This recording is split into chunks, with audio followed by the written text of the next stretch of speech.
Hey, Matt.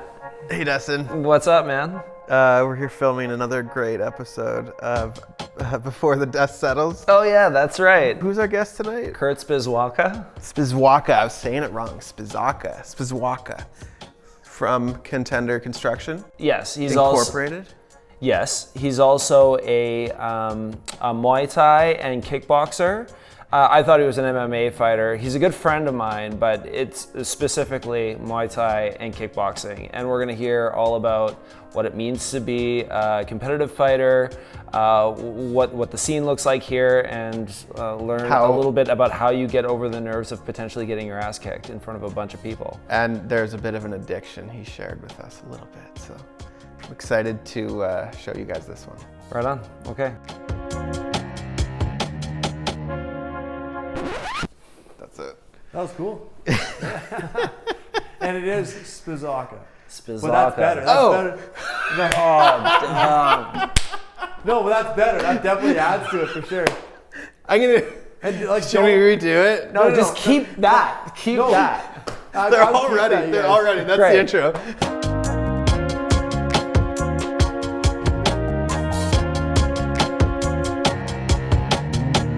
Yeah, so I really wanted to have you in for this to learn more about Muay Thai, and kickboxing, and we don't chat a lot about this as friends, but I see a lot of your stuff just posted through Instagram, and I follow some of that, but like very loosely, and it seems really interesting and also very intimidating.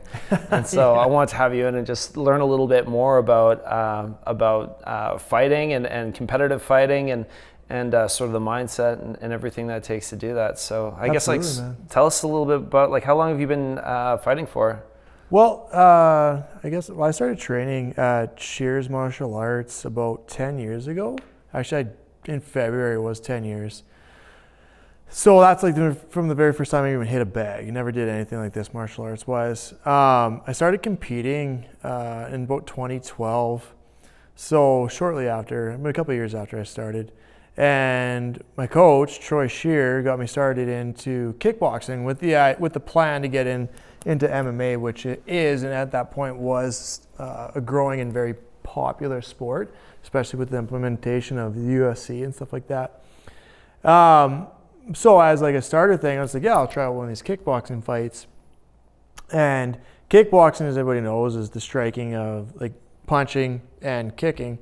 But what our gym is known for and trains, because of Troy's extensive training elsewhere, going to Thailand and training with a renowned trainer and Master Toddy down in Vegas, we started practicing and competing in Muay Thai, which is kickboxing, but it's the national sport from Thailand. Now, what's different about it is you can implement the use of your knees, and at professional levels, the use of your elbow strikes as well. So Muay Thai loosely translates what I've been told into the art of 8 limbs. So you have punching, elbowing, kneeing, kicking.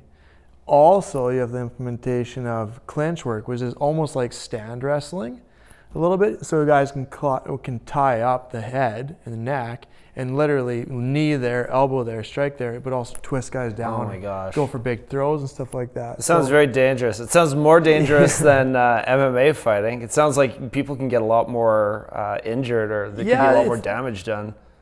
That's a subjective statement for sure. Okay. Yeah, I mean, every scenario is different from fighter to fighter to fight, right? So anything can happen. But definitely being a spectator and hearing the comments from spectators in live events or watching them, a lot of people like the stand-up art forms, the striking art forms. It seems to be more popular, not to take away from the ground martial arts, like your judos that tie into your jiu-jitsu as well, and your wrestling. But definitely, I think just from like a beginner spectator, people definitely like the striking arts. So, like, what's the most damage? If you had one free shot on your opponent or whatever, if like time stood still and all of a sudden you got one shot, how are you going to do the most damage? Is it a knee or is it a punch on the nose, or like what is it? Oh yeah, I mean definitely whatever appendage you want to use would definitely rattle one right off his chin for sure and get his jaw to move in unnatural ways. Yeah. That's how you make people fall asleep? Yeah, and they don't know what happened until they wake up, which I'm not going to name names or scenarios, but happened recently in an event that we were at. So unfortunately our team was on the receiving end of it, but yeah, sometimes you win, sometimes you lose, but that's... So why that's the jaw? rush. Like what's the... Well, I'm not going to get into the physics of it all, but what happens is, it happens in multiple, any sport, but essentially you hit the jaw, there's some sort of dislocation or rattling essentially that transfers up into your head, and lights just go off kind of thing. Like like the same amount of force here versus here would be, you'd get a knockout easier on the jaw. Absolutely, yeah. I didn't know it's that. really hard just because like your jaw is the only part of your part of your head that actually can dislocate or move, other than of course your nose. But everything else is solid, right? So you put one on his jaw and you get it to dislodge, and he's out before anything. He knows what happens. What does your mother think about you doing this? What does your wife think about this? Well, I definitely don't go into the details with mom and dad or Kristen. They're definitely fully aware of my competitive edge and my involvement in the sport, but I definitely don't go into detail with it. So I just had my 12th fight. For the record, I compete at an amateur level. I'm definitely not professional yet, but I compete at an amateur level. So I just had my 12th amateur kickboxing and or Muay Thai fight, of which I invited my wife Kristen and my in-laws, her parents, to come watch, and they've always been supportive. But I think for some people, it's a little violent, spectating it to begin with, and then when you have someone you care about in there, totally, it's pretty intense. And probably for them, hearing friends or family of your opponent cheering if you're getting your ass kicked, or when you get clobbered or something, that probably hurts too. Just being like, I love that person. Yeah, it's pretty tough for sure. I would assume they're just as nervous and as scared as I am.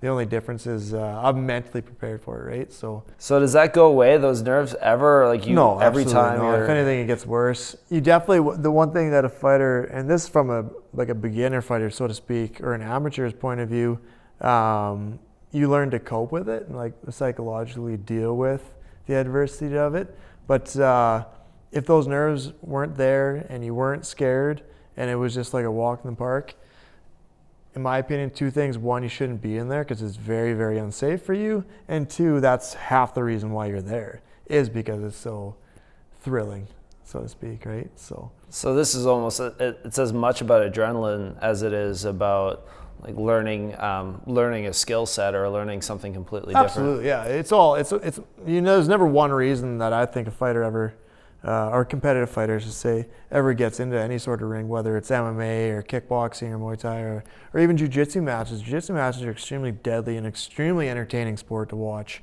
if you understand what's going on, right? But it's just like any sport. Athletes definitely have their nerves set and they learn to cope with it. It's just when it's an individual sport, one-on-one, in the case of martial arts and fighting, it's just a little bit different, because as soon as you step through the ropes or you're fighting in a cage, as soon as the lock goes down, you're the only one in there, right? You can hear others, but they're not coming in to save you. So there's still a ref that like is in there making sure you guys aren't poking each other in the eye or something like that. Yeah. All right. Yeah, there's a lot of safety around it for sure. So what's, I guess, like you sort of clarified that you're an amateur fighter. Yep. What defines a professional fighter? Is it just literally getting paid to fight, or like what's the difference? Yeah, and in different promotions and different leagues, depending on if you're talking about different sports too, MMA versus kickboxing versus Muay Thai.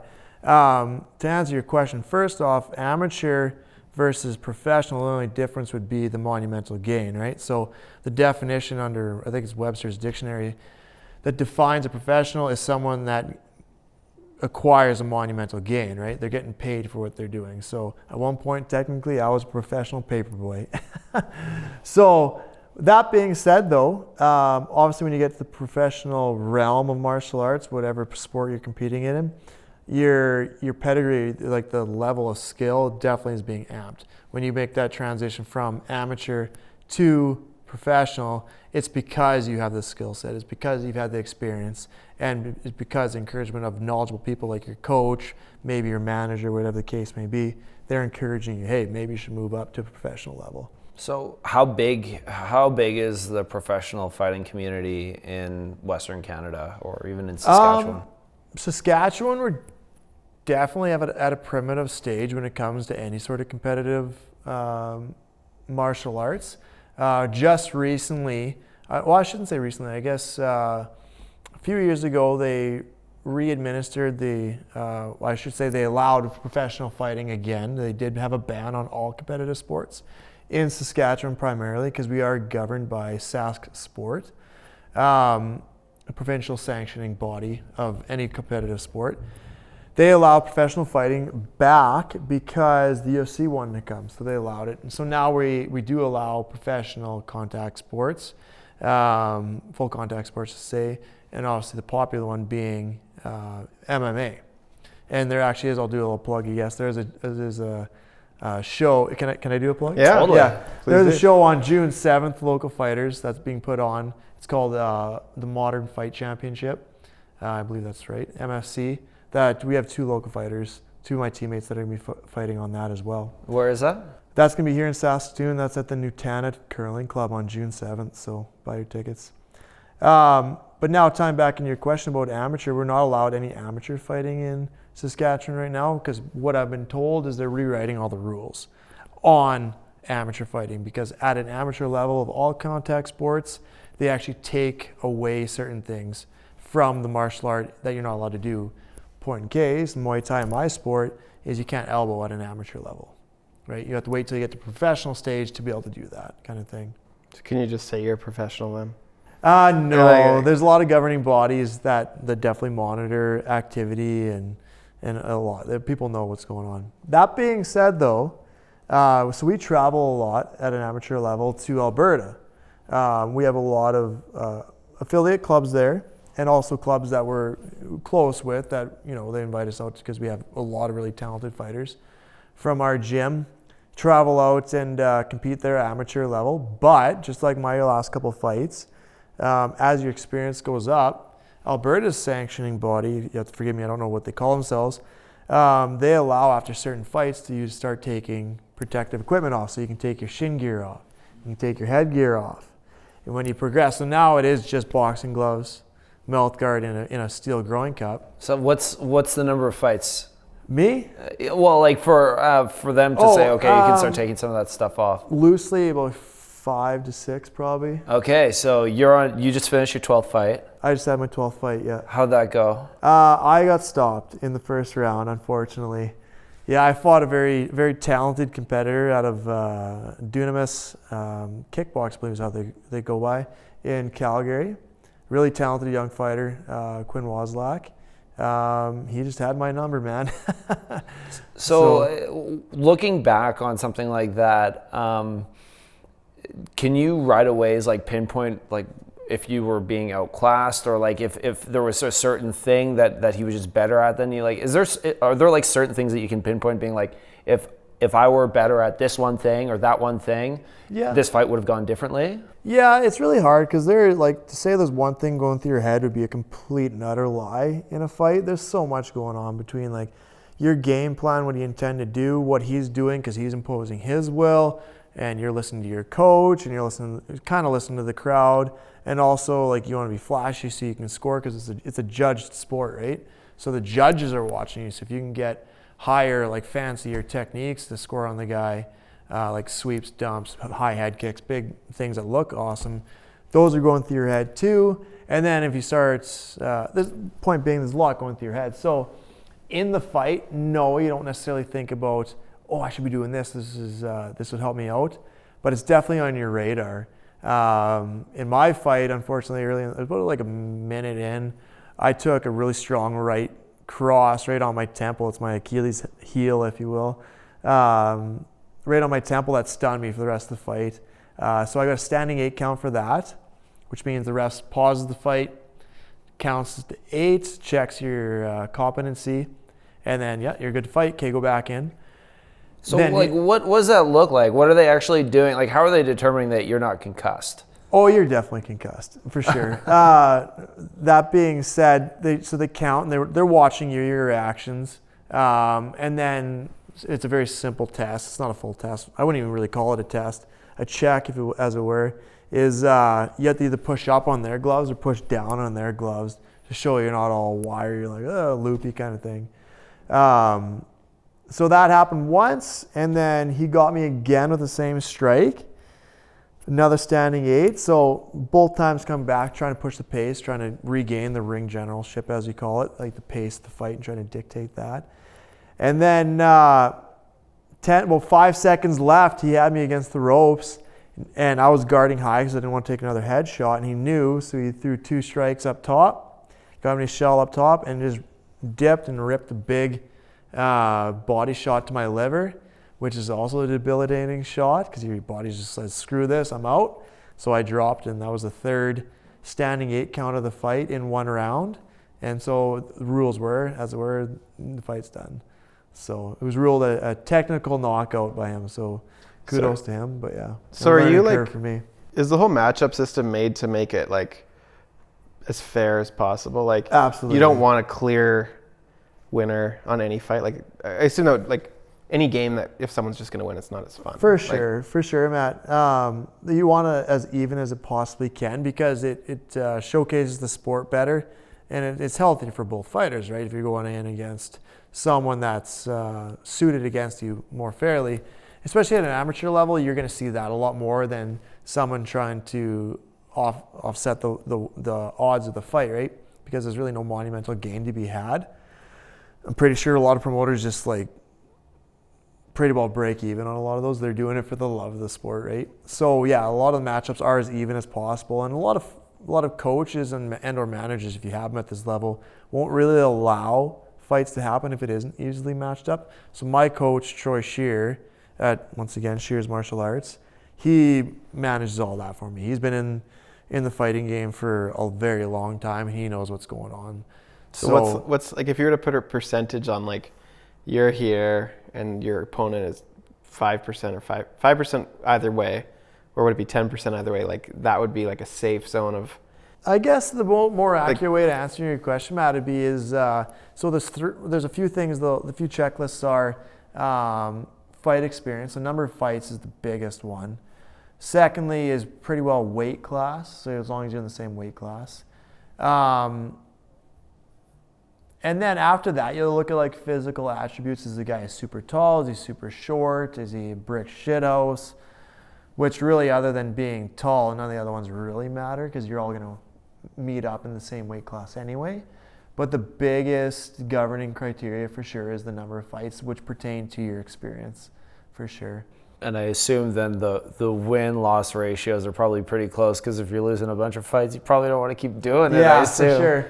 That being said, though, like, you know, being as violent as kickboxing, Muay Thai is, in my experience, there's a lot of forgiveness within losing a fight. So I've had a lot of losses in which they went to the judges and it was ruled a unanimous decision or a majority decision or a split decision. So essentially it's the judges saying, pretty well toss up a hat, kind of like, this guy did a little bit better, we'll give it to him. So no one really got their butt kicked, so to speak. It had to come down to the judges because it was so close, right? So I've had a few losses that way and a few wins that way too. And generally, you feel good about all those. Like, have you? Oh yeah. Have you ever had some opponents that have been like furious with the decision after the fact, or no, sort of campaigning? Fortunately, it's sort of a classy. Like, everybody keeps it classy. Yeah, like to tie into the classiness of our sport, like of course there's shitheads in every walk of life, right? Sports definitely included.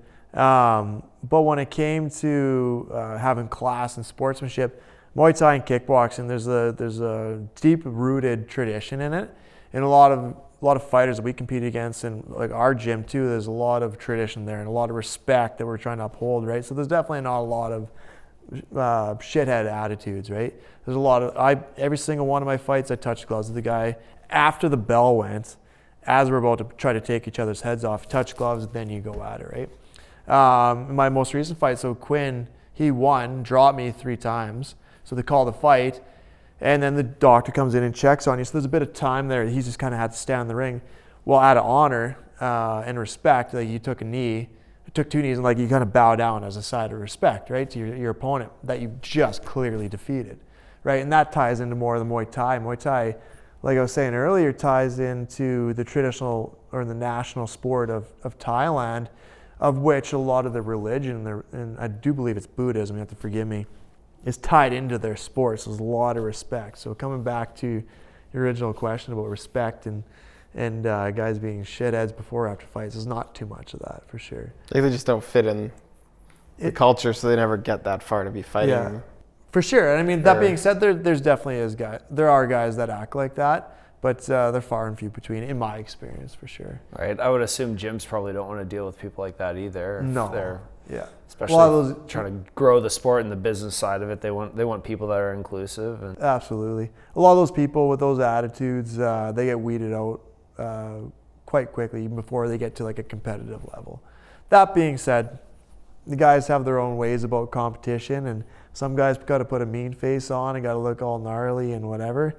I'm definitely not that guy. I shoot the shit with my opponents. Like Quinn and I were shooting the shit and laughing in weigh-ins, right? One of the toughest times of the competition, because you're cutting weight or whatever the case may be, shooting the shit and whatever's, having a good time. We should talk about that, because Matt and I are also cutting weight right now. It's spring. It's spring. We're getting into fighting shape. Gonna fit into the swim trunks that we bought a couple years ago. I can deadlift 10 pounds more than Dustin. And there you go. Technically, yes. So whatever. I mean, I can't remember what you lifted. I just remember it was 10 pounds higher. Right. Yeah. That's well, it's true. good that you guys have the competitiveness, because I've been a part of fitness, or like fitness has been a part of my life for decades now. And one thing I've always found, if you have a friend or somebody to go to the gym with and be a little competitive with, you definitely excel personally that much better, or that much more and further in acquiring whatever goal you set forth in front of you. Sure, your accountability buddy. Yeah, exactly. But let's talk about cutting weight, man. Yeah. Like when I cut weight, I stop having cream in my coffee. I limit myself to maybe only 3 beers for a day. Yeah. I'll have 2 or 3 salads a week, like really fundamental stuff when it comes to cutting weight. Now, you as a fighter, tell me a little bit about what you do to cut weight. Well, first off, cutting weight is never ideal. And just before we get into the details of everything, I just want to clarify, like there's dieting weight and then there's cutting weight, right? So dieting weight is just like healthy eating. You're watching what you eat, you're counting calories, you're working out. Your calories in versus calorie out are negative, right? So you burn fat and burn weight, plain and simple. Now cutting weight, when we talk about cutting weight, that means like you're right up on the ass end of weigh-ins. You need to get rid of 5, 10, X amount of weight. You're sweating it out. You're cutting water weight. That's what cutting weight is. You're literally like wringing out the towel, so to speak, right? So what's the longest that your body can endure cutting weight then? So recent studies have shown, my coach was telling me this tonight, that's where I came from before I came, when we were training, he was saying that usually recent studies will say you want to cut max about 10% of your body weight before it will affect your performance the next day. Granted, as long as you keep in mind that's the day before weigh-ins, whereas a lot of competitions I've been in are also day of weigh-ins, which are way more gruesome. Are they doing that just to discourage people from sort of doing those extreme or making those extreme changes to their body weight? No, that's not a rule. That's kind of like a nutritionist or maybe dietitian's. I don't know who did the study because it was secondhand knowledge. But it was a suggestion. That being said, to answer your question, there's a lot of promotions nowadays, especially down in the States. Arkansas seems to come to mind. You have to forgive me, I don't know that for certain. But at professional states, that they'll actually have multiple weigh-in dates. So you weigh in the initial time, then when they weigh in the second time, you can only have acquired X amount of weight back. So that's kind of a way of filtering out people doing these crazy 30, 40 pound weight cuts, which guys at the highest echelon of fighting, being the UFC, one championship, and a Bellator, they're cutting that much weight. There's guys that walk around, 180, 185, they're cutting down to 155. Wow. Cutting and dieting, of course, right? Healthy eating and watching what you eat. But it's definitely an art, and it's definitely calculated. Everything you do is calculated. I would assume at that point, like if you've just cut 30 or 40 pounds and the majority of it is like liquid or water, that you're probably pretty dizzy, like hard time standing sort of thing. So at that point, once again, a lot of that weight would be dieted from the natural walk around weight. So they diet down maybe 20 pounds is usually about what I can do, about 15 pounds. And then after, if they're deciding to compete at even a lower weight class, they have to cut that weight. So they're getting into a sauna, they're getting into a bathtub, they're going to jog it off with a sweatsuit on, yeah. Whatever pick your poison, man, but you got to get it out. So what do you sit at for regular weight, and what weight do you fight at? So I usually walk around like 175, 178. After Christmas, definitely like 180. I've fought anywhere from 165, 160. Most common weight is 155 pounds, and I've fought 2 fights at 150 pounds. So I've cut anywhere from, dieted and cut anywhere from 20 to 30 pounds. Yeah. Wow. So, which is definitely, at the end of it, you're definitely wringing out the towel. Yeah, I bet. Yeah. So if you were to do like a strength comparison, do you lose a lot of strength when you do the cut part, or even the diet part? Like, yeah, I assume you're stronger at 180 or 178 versus 150. Like, sure, for sure. I mean, I think it'd be really hard to actually gauge it personally, like the way you feel, because when you're lightweight, you're not throwing around as much weight. You just cut 30 pounds, man, and dieted 30 pounds. Yeah, like even the way you would wind up a punch or your body to kick. Yeah. I would assume you lose tons of momentum. For sure. So that you're 100% right too, Matt. And you see it in a lot of guys that fight in the UFC and stuff like that. And in my own experience, definitely if you cut too much weight, you're definitely weaker. Like your punches and kicks don't have as much oomph on them. Or when you get into like clinch and stuff like that, maybe the guy you usually could twist up and dump, you can't quite get him over, kind of thing. And all a momentum thing. Like, it's not necessarily strength. It's just like, yeah, it's kind of, I think it's a mixed bag of nuts for sure. It's all the above. Yeah. So yeah, it definitely makes it challenging. One of my fights I did last year, I dieted down to 155 pounds, and then that was day I weighed in. So we weighed in at, it was like 5 o'clock, and we were fighting at 7 o'clock. So that was pretty challenging. So what does that look like? What do those 2 hours look like then? Are you just chugging water? No, it's calculated rehydration for sure. Number one is rehydrating. And then after that, it's getting like your carbs back up. And what does calculated hydration look like? So there is like a mathematical equation, so to speak. A lot of dietitians talk about. A lot of like wrestlers go through this a lot because they're dieting and cutting weight multiple times for tournaments, right? They'll weigh in 2-3 times in a tournament, from what I've been told. So when you're calculating, it's almost like a X amount of water versus X amount of body weight. Or there's this huge calculation. Essentially what I do is have a crap load of Pedialyte, which are packed full of nutrients and electrolytes, and you just sip it. You just sip it, constantly sip it. Don't ever chug it, because your stomach's going to go, fuck you, and it's going to throw it back out, kind of thing. It's the same way with food, right? So you want to do your studies on what's going to be absorbed super quick into your body rather than just filling your stomach like a rock. Things like fruits and stuff like that are definitely key. And people are like, yeah, you got a carb load, you got a pass load. This is a subjective statement. I think that's a horrible idea. You want to have a lot of like complex carbs like your grains and rices, and eat it at a slow and calculated pace again. Number one for sure is getting your hydration back. Yeah. Awesome. So it's really important to me. One of the reasons that I wanted to have you here was so that you could teach me how to throw a punch. Like, I'm pretty sure that's it right there. But that's the number one way to go, eh? Yeah, like you were saying that the first time that you picked this up, like you'd never thrown a punch at a punching bag before. And like I've done it maybe like there is at a punching bag. Sorry? I think the key part of that phrase is at a punching bag. Okay, yeah, okay. So you're no stranger to No stranger to danger? Yeah. I guess, yeah. So I guess like one of my biggest questions, like after Dustin told me you were coming, I was like, how does someone actually put themselves in a position to be, you know, in so much like, I don't even know what the word is, but like, I wouldn't say danger, but like be in a vulnerable position to be injured or hurt. Like, and yeah, like how do you do that? Like, how are you personally? And to be have it become a spectacle as well. Like, and if it wasn't watched, would that add to, like, if it was just you and someone?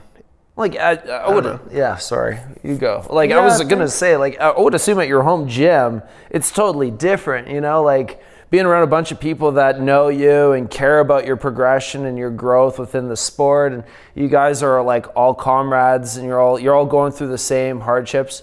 And then you go into the Nutana Curling Club, and guys like me are trashed, and we're just yelling at you guys. We're just like, blood! Like, yeah, it's very much so like that when it comes to the spectacle of it. To go back to your question, Matt, like I guess you're asking kind of like the mental prep, or how do I mentally decide to get into that? Well, now that I've done it, I know what it feels like. So like that definitely is addicting. But the initial part of it probably is just, it was the progression of who I am as a person, because I got into it once again to be fit. Like I was saying, like fitness has been a huge part of my life. And it all started off with just playing basketball, and then when you get older and start growing through adolescence, stuff like that, was weightlifting and stuff like that. But I wanted something that was a little more invigorating, so I got my auntie was going to Shears Martial Arts at the time, and I had a acquaintance at the time that was going there as well. And so I just started off as a fitness thing, and then we went through the levels of kickboxing as far as like beginner, intermediate, and advanced, and then we had one of our professional fighters prepping for one of his MMA fights, and I was about the same body size as his opponent, so I was a rolling dummy for a really long time for him. And then after, it was just a natural progression to get up to a competitive level. I did a few in-house or light kickboxing tournaments. Thought it was fun. So like just once again, everybody has it, that competitive bug and the interest in it. And then it just grew from there. Then coach asked, "Do you want to have a fight?" "Okay, we'll line you up with a fight." "Sure." What was your first fight? Because you were progressively from like training to, you said the kickboxing. Yep. What was the term, dummy? You weren't the dummy, or? No, I was the rolling dummy. The rolling dummy, yeah. One of our pros, yeah. So you're like progressively adding on to like the things you're doing and doing some tournaments with that. Yep. So was your first fight still like the hardest hurdle to cross, or? You would definitely think that, and I assumed it would be like that. Maybe if you asked me back then. Looking back on my 12 fights I've had, I would hands down, without a doubt, say that my first fight was the easiest. Probably because I was so naive as to what I was going into. And that one ended up quite fortunate. In my first fight, the ref had to stop the fight because I was winning in a very violent manner. So that was good. Let's go a step further. Yeah. So your second fight, you knew you won the first one. So the second fight was another really weird one, so to speak. It was in Alberta. I was fighting a guy, a really talented guy. I'd seen him fight before because he fought one of my teammates. We fought. I'd performed a lot of scoring and high scoring techniques, knees to body dropping and that kind of stuff. And the judges still decided to give it to him in a split decision, which is interesting. So technically, I'd actually lost that fight, but even his coach and the promoter of the event came over right after the fight and said, "There's no way you lost that fight. The judges messed up. You definitely won." But it still goes down on your record. So like, let's say, so that wasn't a loss, but let's say you had a really bad loss. Is the one after that the hardest, or? Yeah, I did suffer a TKO a few years back, like 2015, 2016. Exact same thing happened. Strong fighter out of Calgary. Caught me with a good right cross landed on my temple, stunned me.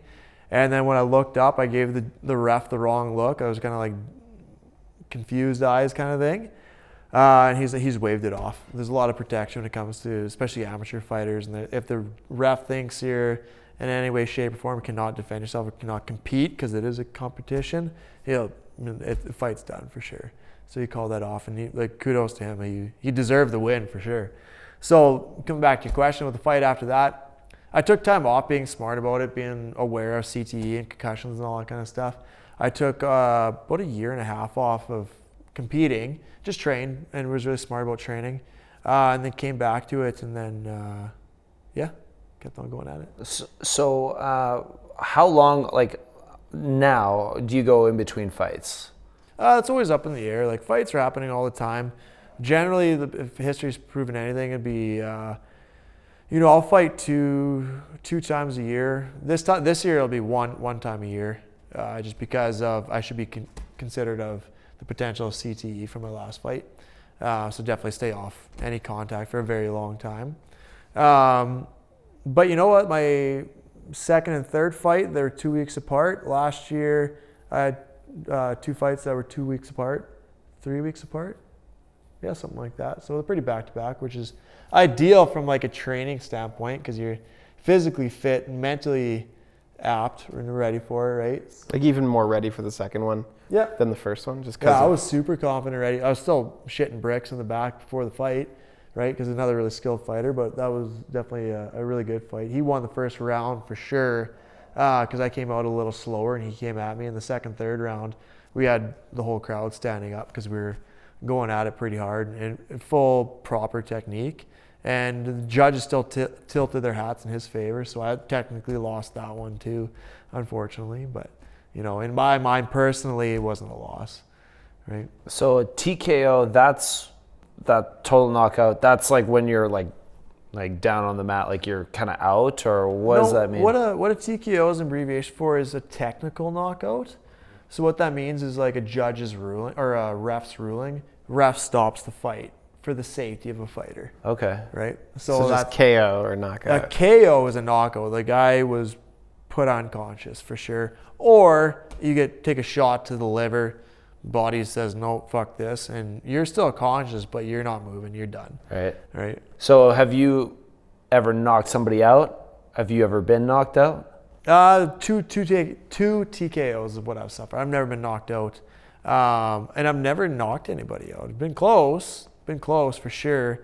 The second fight, I dropped the guy twice with clenching knees to the body. So that should have been ruled a TKO. But the last drop, he dropped right at the bell, so I think the bell saved him. But once again, wins or losses, man, especially at an amateur level, it's never really been about the win or loss. It's about the road to get there, the decision and the courage to train and go through training what it is, the dieting and the actual physical training for a month and a half to 2 months long, training with a house full of killers. A lot of the guys I train with are professional fighters and former professional fighters that are fighting. One of our fighters was competing at a UFC level. He went to the competition to get into the UFC house. So those are the guys I'm training with. So coming back to, I guess my point was, win or lose, it sounds kind of like the winner or the loser's kind of excuse, but really deep down, it's never been about win or loss. It's about having the nuts to get up, train, and then when you finally done all that 2 months of training for one fight, still have the mental acuity to decide to go and weigh in and then get in the ring and go against someone that can fuck you up in a hurry pretty bad, right? If you allow it to happen that way. So you already won before the first punch is even thrown. That's awesome, man. So you talk about the courage to do this stuff. Have you seen, you're obviously training yourself mentally, outside of the physical training, you're training yourself mentally. Have you found other areas of your life where that's benefited you? I know you're an entrepreneur as well. Yeah. Tell us a little bit about that. Yeah. Hands down, Dustin, could be your number one best question you'll ever impose upon any guest, because the mental fortitude I've gained from competition, I should say competition more than just fighting because it's so crude, but what I go through mentally to prepare for a fight with my team and upon myself and with my family too, and then have the courage to go in and compete in that level, what it's built for me mentally going into my other walks of life, being an entrepreneur, running my own business, renovations and new builds here in Saskatoon. Like the confidence you have to deal with adverse people, deal with adverse scenarios that you never thought you'd be in. Definitely competitive martial arts has set me up for that, to be 100% prepared for whatever comes at me, right? And I can tell you from a professional standpoint, in building construction as a carpenter, I've definitely run into some adverse scenarios, we'll put it very lightly, kind of things. So yeah, it's definitely prepared me in other walks of life. And then you look at other things that are more scenario-based scenarios, like, you know, if ever contemplate the loss of a family member or whatever hardships, big hardships that would come to mind in life, I definitely feel that my competitive life has prepared me for those potentials for sure. Yeah. And I guess back to competitive fighting. Is there something like what would you say would be like the biggest thing that you would like to accomplish, or the next thing that you'd like to accomplish? I guess not only in the short term, but in the long term. Like, where would you like to take this? When it comes to competition, number one, first and foremost, and should be everybody's number one, is just have the health to continue to do it if you so choose and love it, or to be humble enough to decide, hey, maybe this isn't safe anymore, and have the smarts and intelligence to pull out at the right time, right? If I choose to proceed with it, it's just to continue to grow and continue to always see and identify the challenges and overcome them mentally. For me, it's always just been a love and a hobby of martial arts and the competition. So to get to like the Glory kickboxing level, which Glory is the biggest promotion in my mind in North America for kickboxing, or kickboxing, I should say. Get to that level is probably not going to happen, and nor do I desire to. Professionally, if I were to someone who wanted to pay me a few bucks, sure, yeah, I'll take a few bucks. But definitely just to keep healthy and enjoy doing it and never lose my love for it, really, is my goal for sure. And the other biggest thing that inspires me is the inspiration I can give to others to do martial arts or any other walk of life, like we were just previously talking about, giving you the mental fortitude and courage to overcome whatever you may be going through in your life. Use me as like a comparison. So tell us the story. Sure. Like I wasn't actually thinking that.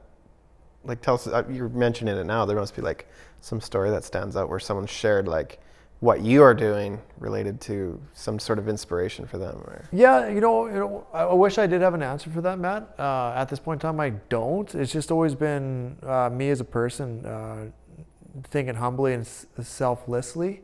Is how can I help others? Is definitely. I think a lot of people, not to pump up my own tires, but I think a lot of people would speak to my personality as being that, always thinking about others. So everything I do, even with my building construction and doing what I do in the trade, is I'm always looking to help others better their lives. So if I can come into their home and improve their home, and they're happy and there's a big smile on their face, then I feel accomplished, right? Never mind the monumental gain that I need to provide for my family. It's who can I help and how can I help furthermore. And I think my martial arts and competitive mindset definitely helps people in that manner too, for sure. So to answer your question, there's no specific story that you know of yet. No, or? that I know. Like I'm sure there's like people have seen things and like. For sure, yeah. And maybe it's as little as my teammates or aspiring teammates see my attitude after a loss that I just suffered too. That, you know, I'm back at the gym on Monday. I just lost on Saturday and back in the gym on Monday. It's like, win or lose, I still love the sport. It doesn't really matter me back in here anyway. So maybe they take from that and use it personally. I would hope that that's what's happening. Mm-hmm. Yeah. So you've mentioned like the word monumental gain a few times, and like, and even just part of the kickboxing, Muay Thai, like the competition part of it. So you got competition and you have like these monumental gains, and like how does this, like, would you do martial arts if it didn't have the competition part? Or do you enjoy like just like the actual act of like, what's the best way to ask my question? Am I a purist in the sport?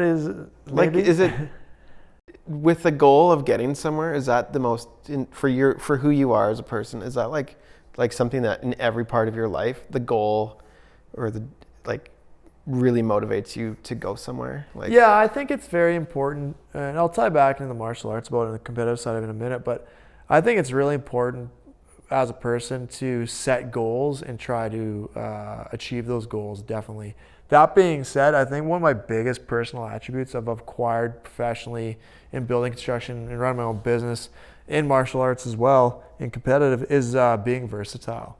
Being versatile, being able to deal with whatever comes at you, positive or negative, and use it. Whether it's a significant loss in your life or a significant win in your life, okay, how can I use this experience to benefit me in the future? So coming back to setting goals and achieving goals, I can honestly tell you, I've never set a big goal in my life, like a big money, like I have to make $100,000 by the age of 25 annually, or I have to start my business, which is incorporated now, and have 30 employees under me. I've never been that type of person. I've been the type of person that does not stop working, period, right? That being said, not working just at work, but working on my relationships and friendships and family and stuff like that. I do not stop. I never take a day off, mentally or physically, at anything. I think that's my biggest goal, is not stopping, for sure. So when it comes to competition, like when I suffer a few losses, suffer a few injuries here and there and stuff like that, it doesn't stop you. It just builds you if you have the mental fortitude to allow it. I love asking people about their schedules. Yeah. When I hear that they're goal oriented, and when you say like that you never stop, that you're always trying to better not only your reality but the realities of the people that you love and the people that surround you. So I'm really curious, when do you start your day, and how does it play out for you? That's a question I'm glad to answer. When I'm in fight camps, like weight's always a concern, right? And metabolism and your cardio is always a concern. So I started getting up in the morning, as anybody in sport would tell you. They get up early and go for runs. And I do that. I get up and go early and go for runs. This last camp, I've really enjoyed doing that, because there's just something that happens, man, mentally, that you just get this euphoria when you're running early in the morning, no one's around, beautiful sunrises are coming up, and it just kickstarts your day. So I'm up in the morning. I get up at about 5 in the morning, go for a run. It's half an hour run. That's like 4K approximately is what I jog. Come back, just kind of chill out at home for a little bit, have a healthy breakfast. Dog and my wife are still sleeping. And then take off to, if I'm teaching at the time, I take off to teaching or instructing carpentry at the Polytechnic here. So I'll instruct for 8 hours, and then right after that, I'll go and either go to the gym right away and do some strength and conditioning, and then go and do some kickboxing classes.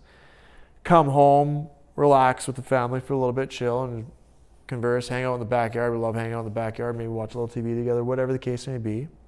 Or we'll back it all the way back up. If I'm contracting on the side of teaching, after my 8-hour day of teaching, my truck and trailer are parked outside. I hop in the truck and trailer, drive to the job site, get in the trailer, switch into my work clothes, and work till 12 and 1 o'clock in the morning. Well, that's a bit of a stretch. But we like 11 or 12, and then get up and do it all over again. So like low amounts of sleep, you function well with, like, or like for no, I definitely wouldn't say I function well. For stretches of time you can. Yeah. I mean, like I said, like that's the average day. By no means are they every day like that, right? So I may go like, 3-4 days where you get up at 5 and you go to bed at 12 and get up and do it again. It's like, okay, now maybe I won't go for my run. I'll sleep in a little bit, or maybe I'll quit work a little earlier so I'm in bed at a decent hour just to regain some sleep. And then, like, if you're smart, you'll have a power nap here and there too, right? So just for fun, man. who are some of the legends for whether it's Muay Thai or mixed martial arts or kickboxing? Like, who are the people locally that have been doing it at the highest level, and like what sort of success has been achieved from Saskatchewan in the fighting community? Definitely my number one mentor and the one person that has inspired me since I've started and I've looked up to him is like as a mentor and now of course a friend. And a lot of people tease me to say that or to say this, but it's definitely Troy Shear at Martial Arts, my head coach and the owner of the gym. For multiple reasons. A, he was a former competitor in martial arts. B, he's devoted his whole life to martial arts, trained in multiple different disciplines. He is he's an entrepreneur, so he runs his own gym now. That is his father, Dwight Shear, had started. Now he's taken over the responsibility and the reputation and continuing it, which he's done a phenomenal job at. And then being a mentor and a coach to me competitively, and also in life. I had this one crux in my life where my former employer was definitely closing down the business, and I was like, well, shit, now I'm in whatever year I wasn't in my apprenticeship, I was contemplating going into firefighting or policing. And he said, and I had a conversation with Troy one day, he's like, well, man, you're very good at what you do, why don't you start your own business? I was like, well, I don't know if I can do that. I was like, well, sure you can. Like you have the personal skills, you give me all the aspiring words to do, right?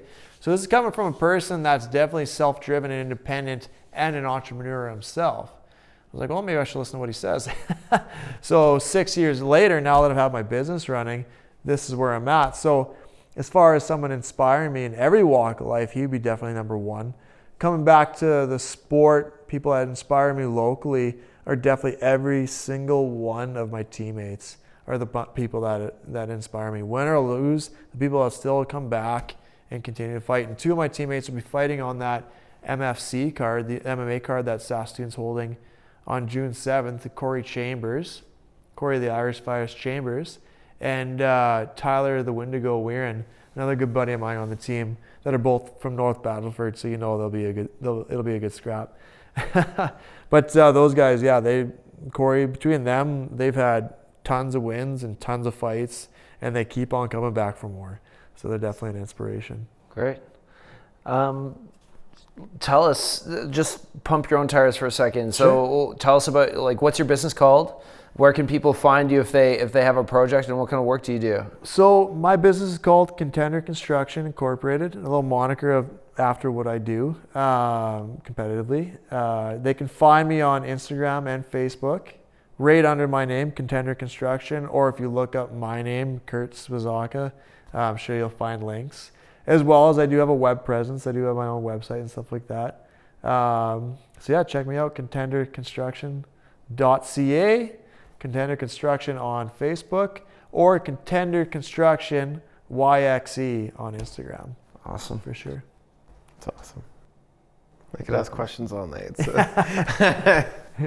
Well, I guess the last thing I didn't say is the type of work I do primarily is renovations, restorations, and new builds. If you inquire, I've done tons of those as well too. So cool. Are any of your fights online? Yeah, there'll be a couple online from guys posting. The most recent one won't be because the Fight TV has the rights to that and they streamed it. But there's some old fights from a few years ago. If you type in my name, you'll find one or two for sure. What would I type in to see a good one? Where you're I had a good scrap. I didn't win this one either. I keep on bringing up the losing fights. It was a really good scrap between myself and a gentleman by the name of Blake Weigel out of Calgary. We fought in the Deerfoot Casino there, and yeah, we went at it toe to toe, and it was a good fight for sure. Awesome, man. Well, hey, thank you so much for doing this. You guys are very welcome. This is great. Yeah, thank you, buddy. Cool. Thanks, Matty. Not enough time, eh? Yeah. Oh, this is perfect.